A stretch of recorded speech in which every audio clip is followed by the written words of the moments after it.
right,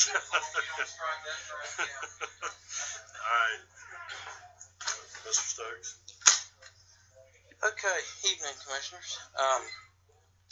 Tonight I'm coming to you as the Economic Development Chair to speak to you just a minute about the Economic Development Grant and some of the talk that's been going on about it. You know, we've all heard of the half-empty glass or bottle. And I think we focused during this, as the lady just spoke a while ago, about what we're giving back and what we're giving up potentially, till we focused on the top half of the bottle instead of the bottom half. And as I got to thinking how I could explain this, that maybe we understand a little bit better the value in this economic development grant, I got to thinking, what could we use to represent? Well, I come up with Fruit Loops. If you can imagine, this Fruit Loop's worth $1,000, okay? Now, right now, that property at the mill is valued at about $416,000. So with $416,000, the taxable value of that to the county is about $27,000. This is 10 years added together. $27,000. School board, $29,000, round numbers. City of Fernandina Beach, $26,000. So there's your little old 26 Fruit Loops over 10 years that you're going to collect off of that project. Nassau County is going to collect them about 27 over that time period. And then the school board is going to collect about 29 over that same time period. So if we give all this money back, Nassau County then goes over a 10-year period $1.4 million versus their little amount. If we take the school board, this is what the school board ends up with, about $4.3 million versus theirs. City of Fernandina, that's the difference in what we're looking at looking at the bottom of the glass instead of the top, what we talked about we're giving up. It's put out there that we're giving up. This is industry that's getting this.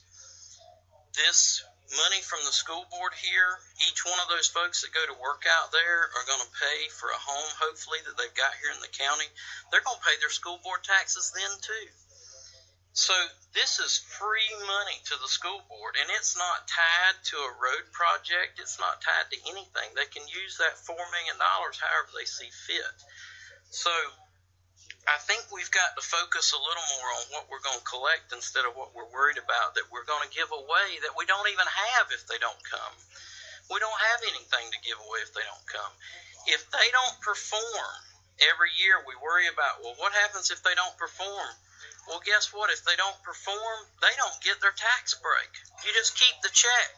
You don't give them the part in the top half of the bottle that you didn't have to start with. So I'm trying to make it quick, Junior, so you don't give me the thing.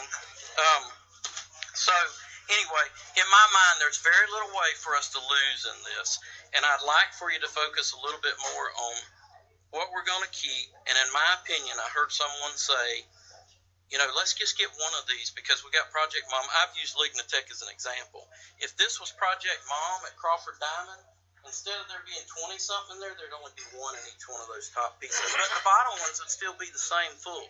This is based on $64 million, which is a very conservative estimate that was given out by the property appraiser's offices where these numbers came from. I say until Miss Jones picks up the phone and says, Mr. Chairman, we got more money than we know what to do with. We need to be going after every one of these deals until our kids in high school have jobs here. When they get out of school, we need to continue until every road is paved in this county. We don't need to go after one deal. We need to be going after every one of these we can get our hands on.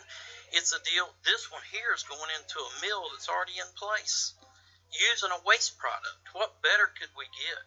So I encourage you to really, really consider the bottom half of the bottle. Thank you. Thank you. The Fruit Loops,